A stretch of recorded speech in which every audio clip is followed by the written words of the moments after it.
1000 subscribers तो हर कोई easily gain कर लेता है, लेकिन असली दिक्कत आती है 4000 वॉच आवर कंप्लीट करने में, क्योंकि ये कंप्लीट किए बिना आपको यूट्यूब के सभी मोनेटाइजेशन फीचर नहीं मिलते हैं। ऑल्दो यूट्यूब ने अपने प्लेटफॉर्म पे क्रिएटर्स की जनसंख्या बढ़ाने के लिए और नए क्रिएटर्स को लालच देने के लिए नई यूट्यूब मोनेटाइजेशन पॉलिसी निकाली तो थी, जिसकी वजह से आपको 500 सब्सक्राइबर्स और 3000 वॉच आवर में सुपर चैट और मेंबरशिप जैसे फीचर मिल जाते हैं। लेकिन यूट्यूब पार्टनरशिप प्रोग्राम में ऐड होने के लिए आपको 1000 सब्सक्राइबर्स और 4000 वॉच आवर चाहिए ही चाहिए, या फिर अपने शॉर्ट्स पे 10 मिलियन व्यूज चाहिए, वो भी 90 दिन के अंदर। अब ये शॉर्ट वाला क्राइटेरिया कंप्लीट करना लगभग इम्पॉसिबल के बराबर है, अंटिल आप कुछ ज्यादा ही यूनिक ना कर रहे हो। इसलिए हम 4000 वॉच आवर को कंप्लीट करने पे ही फोकस करेंगे। इस वीडियो में मैं आपको 5 ऐसी स्ट्रेटेजीज बताने वाला हूँ जिसको अगर आपने फॉलो कर लिया तो 4000 वॉच आवर आप सिर्फ 1 महीने के अंदर कंप्लीट कर सकते हो। अब आपको लग रहा होगा कि मैं फेंक रहा हूँ, क्योंकि आपको लगता है कि 4000 एक बहुत ही बड़ा नंबर है, बट रियलिटी ये है कि ये उतना बड़ा नंबर भी नहीं है जितना आप सोच रहे हैं, बल्कि आप लोगों की वॉच आवर को लेकर अप्रोच ही गलत है, जिसकी वजह से आप 1-2 साल हो जाने के बाद भी इस क्राइटेरिया को कंप्लीट नहीं कर पाते। आपको 4000 वॉच आवर के पीछे तो भागना ही नहीं है, बल्कि आपका असली टारगेट कुछ और होना चाहिए। और आपका असली टारगेट क्या है वो समझाने के लिए मुझे थोड़ी सी मैथ की हेल्प लेनी पड़ेगी। वॉच आवर हम लोगों को व्यूज से मिलते हैं, तो एक बार इसका हिसाब लगाते हैं। 4000 वॉच आवर को अगर हम मिनट में कन्वर्ट करें तो ये होते हैं 2,40,000 मिनट, और एक यूट्यूब वीडियो पे एवरेज व्यू ड्यूरेशन आराम से 2 मिनट की आ ही जाती है। तो अगर हम 2,40,000 को 2 से डिवाइड करें तो ये बनते हैं 1,20,000, और यही है आपका असली टारगेट, 1,20,000 व्यूज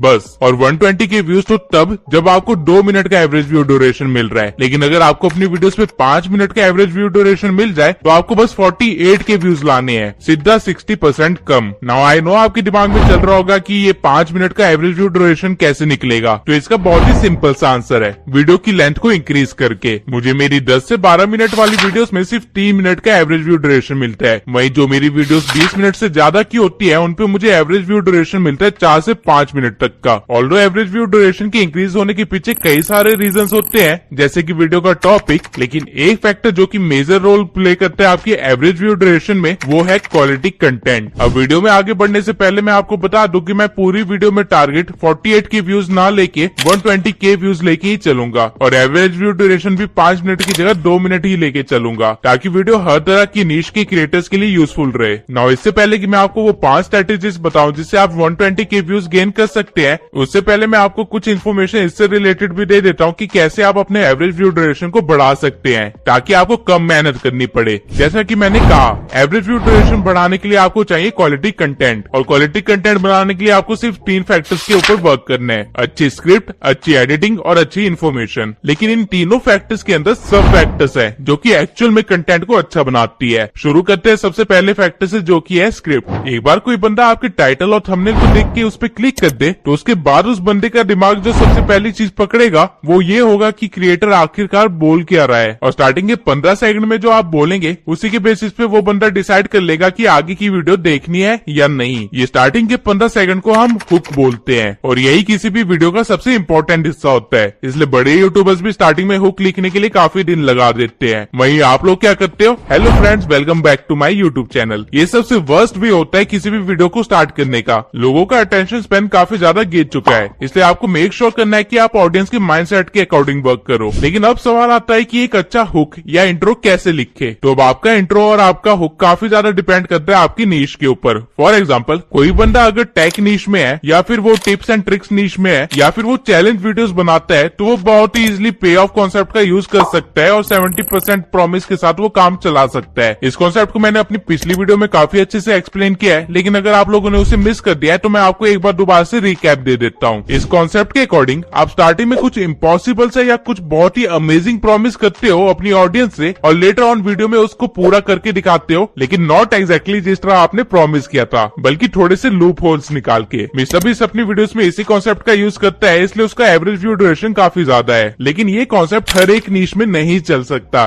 इसलिए एक एवरग्रीन एलिमेंट है जो कि आपकी हुक को अल्टीमेटली बेटर बना देगा। वो एलिमेंट है क्यूरियोसिटी एंड रिलेटेबिलिटी। अगर आपका एजुकेशन चैनल है, या फिर व्लॉगिंग चैनल है, या फिर किसी और नीश का चैनल है, तो आपको बस वीडियो की स्टार्टिंग में एक रिलेटेबल बात बोल देनी है, लाइक क्या भी एक नीट के स्टूडेंट है और आपके साथ भी स्कैम हुआ है। और जब आप एक रिलेटेबल बात बोल दे, उसके बाद आपको बताना है कि उनको वीडियो में आगे क्या देखने को मिलने वाला है। जैसे कि आज की वीडियो में मैं आपको बताने वाला हूँ कि कैसे भारत की सरकार की लापरवाही की वजह से 3 मिलियन बच्चों का भविष्य बदल गया। और ये करने के बाद आपको सीधा कहानी स्टार्ट नहीं कर देनी है या फिर इन्फॉर्मेशन देना स्टार्ट नहीं करना है। जिस चीज के लिए लोगों ने आपकी वीडियो पे क्लिक किया है, मेक श्योर उस चीज को आप वीडियो की एंड पार्ट में प्रोवाइड करो। पूरी वीडियो के दौरान उसकी तरफ बढ़ते रहिए धीरे धीरे, लेकिन एक्चुअल इन्फॉर्मेशन एंड में प्रोवाइड करनी चाहिए। अगर आप ऐसा करते हैं तो स्टार्टिंग के 30 सेकंड में जो आपकी ऑडियंस फॉलो होती है वो बहुत ही कम हो जाएगी, विच मीन ज्यादा लोग आपकी वीडियो ज्यादा देर तक देखेंगे, which will bring high average view duration. लेकिन सिर्फ हुक से काम नहीं चलने वाला है, पूरी स्क्रिप्ट ही अच्छी होनी चाहिए। और स्क्रिप्ट लिखने का एक तरीका होता है जो कि बहुत ही डिटेल में मैंने इस वीडियो के अंदर बता रखा है। तो मेक श्योर ये वीडियो कंप्लीट करने के बाद आप उस वीडियो को भी देख लीजिए ताकि आपकी मेहनत कम लगे। Now coming to the next element of quality content which is editing. Editing कितना ज्यादा रोल प्ले करती है वीडियो में ये मुझे आपको बताने की जरूरत नहीं है। मेरे खुद की वीडियोस पे आधे से ज्यादा ऑडियंस ऐसी है जो कि मेरी वीडियो से इन्फॉर्मेशन लेने नहीं आती बल्कि बस एडिटिंग देखने आती है। तो अगर आपकी वीडियो एडिटिंग अच्छी हुई तो लोग आपकी वीडियो ओपन करते ही भूल जाएंगे कि उन्हें कुछ और काम भी था और वो आपकी 20 मिनट की वीडियो खत्म होने तक वहीं बैठे रहेंगे। लोगों को अच्छा देखने की आदत हो गई है क्योंकि क्रिएटर्स की पॉपुलेशन इंक्रीज होने के कारण प्रोडक्शन क्वालिटी भी काफी ज्यादा इंक्रीज हुई है। अब हर नीश के अकॉर्डिंग एडिटिंग अलग स्टाइल की जाती है, लेकिन हर नीश में एक लेवल ऑफ एडिटिंग होती है जो सबको पसंद आती है। फॉर एग्जाम्पल ट्रैवल व्लॉग्स में सिनेमैटिक व्लॉग्स चलते हैं, कुकिंग व्लॉग्स में ASMR कुकिंग चलती है, एजुकेशन में 3D डॉक्यूमेंट्री स्टाइल चलता है लाइक मैग्नेट्स मीडिया, और सेल्फ इंप्रूवमेंट और फाइनेंस में मोशन ग्राफिक्स चलते हैं। आपको बस अपनी नीश की टॉप लेवल एडिटिंग पता करनी है और ट्राई करते रहना है कि आप उस लेवल की एडिटिंग को टच कर सके। अगर आप ये करने में सक्सेसफुल हुए तो आपके वॉच टाइम लाने का आधा काम तो यहीं से हो जाएगा। बट अगर आपकी स्क्रिप्ट अच्छी है, आपकी एडिटिंग भी अच्छी है, लेकिन आपकी इन्फॉर्मेशन ही अगर बेकार है तो समझ लीजिए आपने बिरयानी के बीच में इलायची डालने वाला काम कर दिया है। लोगों को ट्रस्टवर्दी इन्फॉर्मेशन या एंटरटेनमेंट तो चाहिए ही चाहिए, और ये तभी प्रोवाइड कर सकते हो जब आपको पता होगा कि ऑडियंस के पर्सपेक्टिव से कैसे सोचा जाता है। आप लोग हमेशा अपनी वीडियोस में वो बताते हो जो आपको पता है, लेकिन ऑडियंस कभी उस चीज के लिए आई ही नहीं होती है। ऑडियंस आई होती है वो जानने के लिए जो उनको नहीं पता है, और उनको क्या नहीं पता है ये आपको तब पता चलेगा जब आप कीवर्ड रिसर्चिंग करोगे, अपने कंटेंट के लिए मटेरियल इकट्ठा करोगे और मार्केट की थोड़ी सी नॉलेज रखोगे। सप्लाई उसी चीज की करो जिसकी डिमांड है। अगर आप स्टार्टिंग में ही ऐसे टॉपिक्स पे वीडियो बना रहे हो जो कि सर्च ही नहीं किए जा रहे या जिसको जानने में किसी का इंटरेस्ट ही नहीं है, तो आपका काम काफी ज्यादा स्लो हो जाएगा। बट अब क्वेश्चन आता है कि सही टॉपिक कैसे ढूंढे, उससे रिलेटेड इन्फॉर्मेशन कैसे निकाले और उसको सही तरह से स्क्रिप्ट में कैसे डाले। तो इन सब का आंसर मैंने how to become YouTuber playlist में दे रखा है। आपको मेक श्योर करना है कि आप उसे भी देख लें, क्योंकि इस वीडियो के अंदर इतनी सारी इन्फॉर्मेशन कवर कर पाना बहुत ही मुश्किल है। नाउ एक बार आपने अपने कंटेंट की क्वालिटी बढ़ा ली तो आपको सिर्फ 48 के व्यूज लाने हैं, जो कि खुद ही आ जाएंगे क्योंकि आपने मेहनत की होगी अपने कंटेंट में। बट आई एम अज्यूमिंग कि आप ऐसा नहीं कर पाओगे और कुछ गड़बड़ कर दोगे, लेकिन स्टिल डोंट वरी। अब मैं आपको वो 5 स्ट्रेटेजीज बताने वाला हूँ जिसको अगर आपने फॉलो कर लिया तो 4000 वॉच आवर कंप्लीट करने में आपको सिर्फ मुश्किल से 1 महीना लगेगा। और इन स्ट्रेटेजीज में सबसे पहली स्ट्रेटेजी है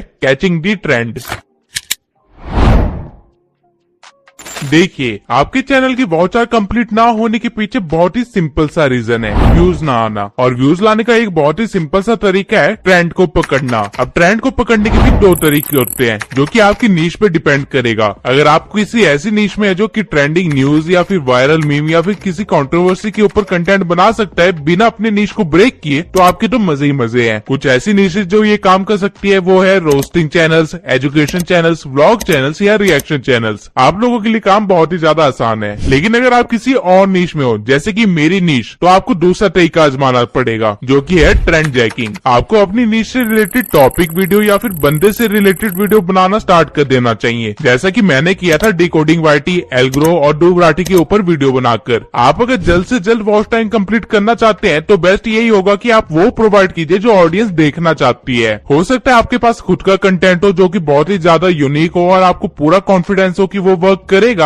लेकिन वो चीज कहीं ना कहीं हमेशा एक्सपेरिमेंटल ही रहेगी। क्योंकि जब आप एक नया चैनल स्टार्ट करते हो तो यूट्यूब मिनिमम 3 महीने तो लेता ही है आपको सही तरह से इंप्रेशन देने के लिए और आपकी एक्चुअल टारगेट ऑडियंस को पकड़ने के लिए। लेकिन यूट्यूब का ये प्रोसेस फास्ट करवाया जा सकता है अगर आप सीधा ट्रेंड को ही पकड़ लो। तो आपको बस 20 से 24 वीडियोस बनानी है ट्रेंडिंग टॉपिक के ऊपर या ट्रेंडिंग बंदे से रिलेटेड और आपका काम हो जाएगा। और जरूरी भी नहीं है कि ये वीडियोस कोई बहुत ही ज्यादा हाई क्वालिटी वीडियोस हो। लेकिन आई नो अब आपके दिमाग में ये क्वेश्चन आ रहा होगा कि ये 20 24 वाला नंबर आया कहाँ से। तो चिंता मत कीजिए, मैं अभी समझा देता हूँ। अगर आपने किसी ट्रेंडिंग टॉपिक पे सही एसईओ और थंबनेल के साथ वीडियो अपलोड करी है तो आपको मिनिमम 5000 व्यूज तो आएंगे ही। डजंट मैटर कि वीडियो के अंदर इन्फॉर्मेशन कैसी है, आपको बस ध्यान रखना है कि वीडियो 10 मिनट के आसपास की हो। नाउ अगर आपको 120k व्यूज चाहिए और आपको हर वीडियो पे 5k व्यूज आ रहे हैं तो 20 से 24 वीडियो में आपका काम हो जाएगा। और ये 20 वीडियोस का नंबर मैं सिर्फ थियोरेटिकली दे रहा हूँ। असल में अगर आपने 10 से 15 वीडियो की भी कंसिस्टेंसी मेंटेन कर ली, वो भी पहले महीने में, तो उनमें से एक वीडियो फॉर श्योर 5000 से ज्यादा व्यूज लेके ही आएगी और वो चीज आपकी प्रोसेस को एक्सेलरेट कर देगी। अब मैं वैसे तो हमेशा अपनी वीडियोस में क्वालिटी पे फोकस करने के लिए कहता हूँ, बट अगर आपको फास्ट रिजल्ट चाहिए तो इस बार मैं आपको क्वालिटी की जगह क्वांटिटी के साथ खेलने के लिए कहूंगा। लेकिन हाँ, अगर आपके अंदर 3 महीने का पेशेंस है तो अगेन मैं सेम चीज कहूंगा कि क्वालिटी के ऊपर वर्क कीजिए, आपको 3 महीने के अंदर गारंटेड सक्सेस मिलेगी। नाउ ये तो था एक तरीका महीने भर के अंदर 4000 वाउचर कंप्लीट करने का। अब दूसरे तरीके पे आते हैं जो कि है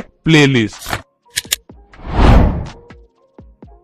अब एक बार आप लोग मेरे चैनल के स्टैट्स देखिए। ये मेरी एक प्लेलिस्ट है जिसमें लगभग 9 वीडियोस है और लास्ट 28 डेज में मैंने सिर्फ एक ही वीडियो ऐड करी है इस प्लेलिस्ट के अंदर। लेकिन स्टिल इस प्लेलिस्ट के थ्रू मुझे 12000 व्यूज आए हैं और 1000 घंटे का वॉच आवर भी कंप्लीट हुआ है। और ये तब हुआ है जब मेरी प्लेलिस्ट में कोई भी चीज ऑर्डर वाइज नहीं लगी हुई है और मेरी हर एक वीडियो दूसरी वीडियो से लिंक्ड नहीं है। नाउ आप इमेजिन कीजिए, अगर आप अपने कंटेंट से रिलेटेड एक प्लेलिस्ट बनाते हैं जहाँ प्रीवियस वीडियो की पार्ट्स आगे लाते जाते हैं और उनको एक ऑर्डर वे में सेट कर देते हैं और साथ ही जो आपने प्लेलिस्ट बनाई है वो लोगों की डिमांडेड प्लेलिस्ट है, तो क्या होगा मैं बताता हूँ क्या होगा। अगर आप एक महीने के अंदर ही 10 वीडियो की प्लेलिस्ट बना लेते हैं जिसमें मान के चलते हैं कि आपको हर वीडियो पे 10,000 रिटर्निंग व्यूज आ रहे हैं, तो आपको एक महीने के अंदर 100k व्यूज गेन हो जाएंगे, जिनका एवरेज व्यू ड्यूरेशन अगर हम 3 मिनट लेके चले तो आपके 5000 वॉच आवर कंप्लीट हो चुके होंगे। अब क्वेश्चन आता है कि ये 10,000 रिटर्निंग व्यूज कैसे लाएं और साथ ही 3 मिनट का एवरेज व्यू ड्यूरेशन कैसे पाए। तो डरिए मत, मैं अभी बताता हूँ। आपको कोई एक चैलेंज फॉलो करना होगा, जैसे कि 75 डे चैलेंज या फिर मेकिंग 10 lakhs इन 1 मंथ चैलेंज या फिर कुछ भी ऐसा। इससे होगा क्या कि आपकी पहली वीडियो की वायरल होने के चांसेस 50% बढ़ जाएंगे। लेकिन अगर ऐसा नहीं भी होता है तो जो भी लोग आपकी पहली वीडियो देखेंगे वो एक सफर में कनेक्ट हो जाएंगे आपके साथ। इस केस में आप क्वालिटी के साथ कॉम्प्रोमाइज नहीं कर सकते हैं, आपको अच्छी वैल्यू और अच्छी वीडियो क्वालिटी देनी ही पड़ेगी। नाउ जो भी लोग आपकी जर्नी में आपको देख रहे होंगे, बहुत ज्यादा चांसेस है कि वो आपकी पूरी वीडियो देखा करेंगे। और अगर आपने स्क्रिप्टिंग और एडिटिंग भी ठीक रखी होगी तो आपको बहुत इजीली 3 मिनट का एवरेज व्यू ड्यूरेशन तो मिल ही जाएगा। डजंट मैटर कि आपकी नीश क्या है, आप इजीली कोई भी चैलेंज फॉलो कर सकते हैं। फॉर एग्जांपल, अगर आप एक ट्रैवल ब्लॉगर है तो आप विजिटिंग 28 सिटीज इन 28 डेज कर सकते हैं। अगर फूड ब्लॉगर है तो ट्राइंग 28 रेस्टोरेंट्स इन 28 डेज कर सकते हैं। या फिर टेक नीश के अंदर है तो 28 कूल गैजेट्स इन 28 डेज कर सकते हैं। या फिर टिप्स एंड ट्रिक्स नीश में हो मेरी तरह तो कोई भी चीज के ऊपर प्लेलिस्ट बनाई जा सकती, like growing from 0 to 100k in 28 days या समथिंग लाइक दैट। आइडियाज की कमी नहीं है, अब तो आइडिया आपको ChatGPT भी दे देगा। पॉइंट ये है कि अगर आप ट्रेंडिंग टॉपिक्स को पकड़ के न्यू व्यूअर्स नहीं ला सकते हैं तो प्लेलिस्ट बना के रिटर्निंग व्यूअर्स बढ़ा लीजिए। और इस तरह के चैलेंजेस की अच्छी बात ये होती है कि अगर आप इसमें फेल भी हुए तो आपका कुछ नहीं बिगड़ने वाला है, क्योंकि आपके पास खोने के लिए वैसे भी कुछ नहीं था, बल्कि आपके पास और कंटेंट के आइडिया मिल जाएंगे, जैसे कि what I did wrong in my 28 day challenge या what I learned in my 28 day challenge या फिर समथिंग लाइक दैट। और अगर आप में थोड़ी सी पेशेंस हुई तो मैं सजेस्ट करूंगा कि एटलीस्ट 3 महीने इस तरह के एक चैलेंज को कंटिन्यू रखना। स्टार्टिंग में भले ही व्यूज ना आए, लेकिन आखिरी मंथ में एक मैजिक होगा और आपको सडन ग्रोथ दिखेगी। यूट्यूब का एल्गोरिदम कुछ इसी तरह वर्क करता है। अब आपने रिटर्निंग व्यूज लाना भी सीख लिया और यूनिक व्यूज को कैसे लाना है वो भी सीख लिया अपने वॉच आवर को बढ़ाने के लिए। लेकिन ये जो हमने अभी सीखा है ये काम बहुत ही ज्यादा आसान हो जाएगा अगर आपने अपने डाटा को पढ़ना सीख लिया तो। और वही हमारा तीसरा पॉइंट है, एनालिटिक्स।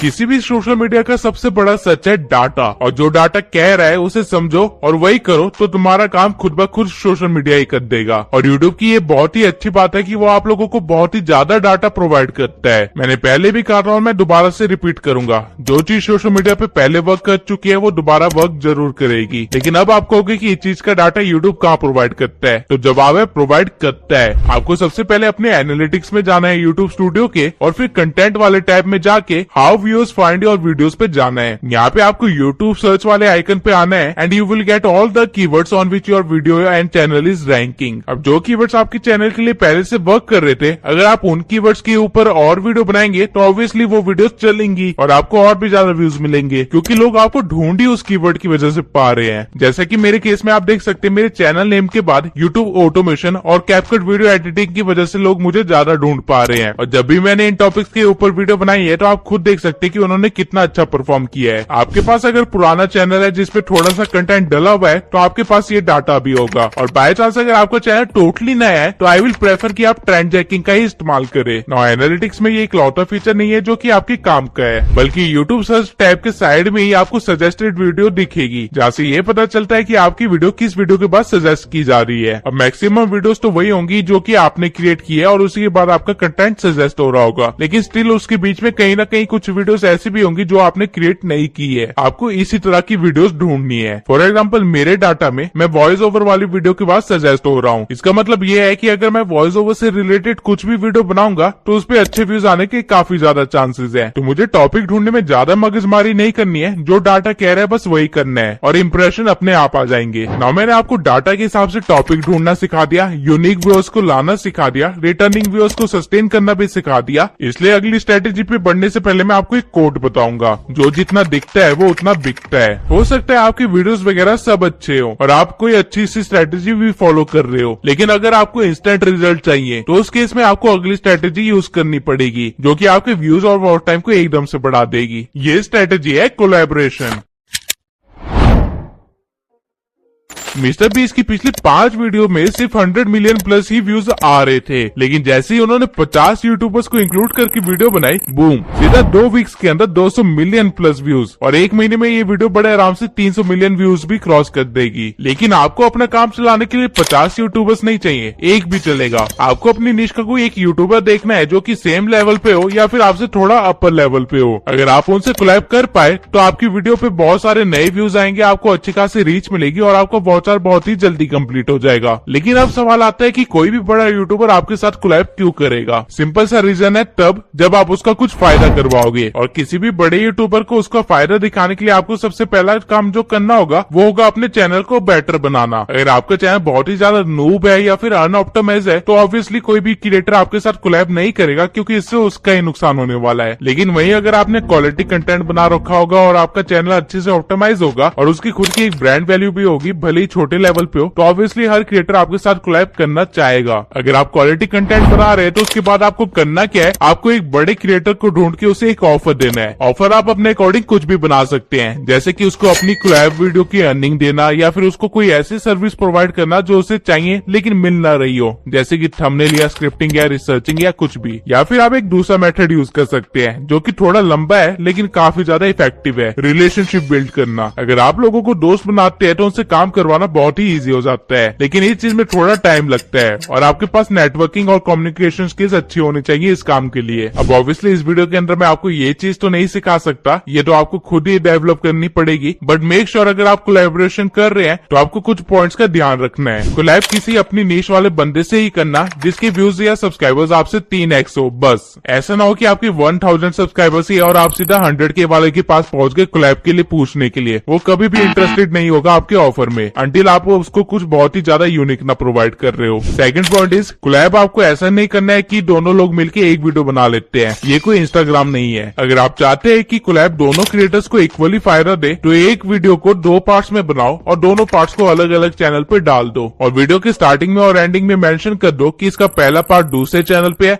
और इसका दूसरा पार्ट दूसरे चैनल पे है। ऐसे दोनों लोगों को नई ऑडियंस मिलेगी और व्यूअर्स भी मिलेंगे। तीसरा पॉइंट है कि अगर आपने रिलेशन बना लेते हो किसी भी बड़े यूट्यूबर के साथ तो उसको किसी भी कोलैब के लिए फोर्स मत करना। ऐसा करके आप सिर्फ अपना रिलेशन खराब करोगे। लॉन्ग टर्म में ये रिलेशनशिप आपको काफी ज्यादा फायदा दे सकती है, तो स्टार्टिंग में उसे खराब मत कर लेना। और चौथा पॉइंट है, जो कि सबसे इम्पोर्टेंट पॉइंट भी है। जब आप कोलैब कर रहे हो तो आपको ग्राफ में एकदम से एक स्पाइक दिखाई देगा, जो कि एकदम से फिर नीचे भी गिरेगा अगर आपने अपनी क्वालिटी और कंसिस्टेंसी मेंटेन नहीं करी होगी तो मेक श्योर अगर आपने कोलैब किया है तो उसके बाद आपको कंसिस्टेंट तो रहना ही पड़ेगा, साथ में आपकी क्वालिटी भी अच्छी होनी चाहिए जो आपने कोलैब वाली वीडियो में प्रोवाइड करी थी। हल्का सा क्वालिटी में चूक आपके चैनल को डेड भी करवा सकता है। नाउ कोलैब करने से आपका काम रातों रात तो बन सकता है, लेकिन आप अगर दूसरे पे डिपेंड नहीं होना चाहते हैं तो हमारे पास एक लास्ट मेथड भी है वॉचर बढ़ाने का।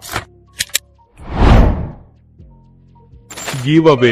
Grid is the biggest motivation. लोग आपकी वीडियोस नॉलेज के लिए देखे ना देखे, लेकिन अगर आपने वीडियो में कह दिया कि पूरी वीडियो देखने पे ईयरफोन मिलेंगे या फिर कुछ रिवॉर्ड मिलेगा, तो आपकी ऑडियंस उस वीडियो को पूरा देखेगी ही देखेगी। एंड कैन यू इमेजिन आपका एवरेज व्यू ड्यूरेशन इससे कितना ज्यादा बढ़ जाएगा। मैंने इस वीडियो में एक माइक गिव अवे करने का प्रॉमिस किया था एंड आप देख सकते हैं कि इसका एवरेज व्यू ड्यूरेशन नॉर्मल से कितना ज्यादा है। इस ट्रिक को आप भी इस्तेमाल कर सकते हो वॉच टाइम को बढ़ाने के लिए, बट मेक श्योर ये आप ज्यादा ना करें क्योंकि ये चैनल को डेड भी करवा सकता है। और फेक गिव अवे करने की तो सोचना भी मत। छोटे से मुनाफे के लिए आप अपनी रिस्पेक्ट खो बैठोगे मार्केट के अंदर। अगर आप कोई भी प्लेलिस्ट सीरीज बनाते हैं और उस सीरीज की हर एक वीडियो में गिव अवे का प्रॉमिस करते हैं तो वो सीरीज आपको काफी ज्यादा सब्सक्राइबर्स और वॉच टाइम देगी, इतना कि 1 महीने के अंदर आप आराम से 4000 वॉच आवर कंप्लीट कर लोगे। लेकिन मेक श्योर अगर आप इस स्ट्रेटेजी का इस्तेमाल करते हो तो कभी भी लास्ट में गिव अवे अनाउंस मत करना। हमेशा वीडियो